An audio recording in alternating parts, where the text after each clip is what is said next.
Hi, my name is Bryn, and I'm covering the Jurek versus Texas case. The case ID is 428 US 262, and it was a 7-2 decision from the court. Some of the facts about this case is that the offense took place in Curo, Texas, and it was between a 22-year-old man who was drinking in a park and went up to a 10-year-old girl and then ended up murdering her. The constitutional question for this case is the death penalty a cruel and unusual punishment? Is Texas capital sentencing procedure unconstitutional? Another fact about this case is that after his conviction of trial for court or murder, the imposition of the death penalty, Jurek challenged constitutionally both of his death sentences, alleging it was cruel and unusual punishment, and the state's capital sentencing procedure alleging it would result in arbitrary and freakish imposition of the death penalty. Basically, I'm going to go over a vague overview of the opinion of the court and the dissent from Judge Roberts. Basically, from the dissent of Judge Roberts, he talks about the definition of probability and how that can affect the level of vagueness and how it can affect the different articles. And the two articles that are talked about in this case the most are 1257 supra and 37.01.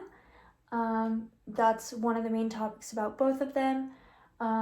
Although they don't necessarily full out come and mention the 8th Amendment and the 14th Amendment a lot, one of the articles one of the comments that I saved on my chart about the dissent from Judge Roberts was, the appellant urges that Article 37.01 and 1257 violate the 8th and 14th Amendments of our federal Constitution, and the appellant specifically relies upon Furman versus Georgia and Branch versus Texas.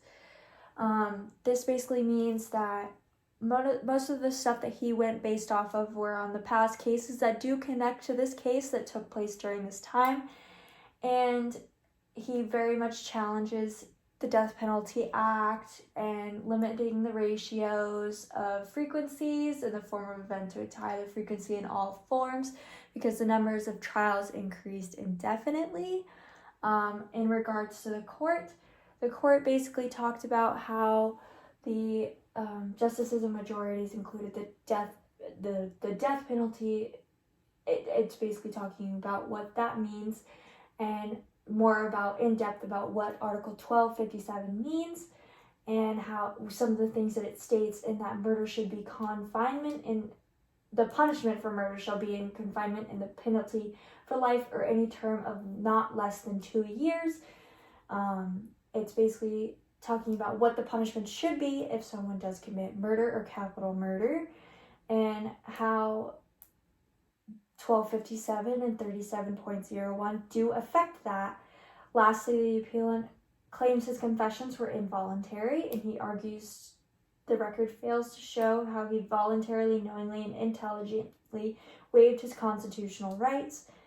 They also look at Florida and Georgia and how they have upheld the statutes of non-mandatory death penalty provisions based on the theory that statutes adequately provide control of the jury's discretion and safeguards against the arbitrary positions of the death penalty. Although I didn't go over all 10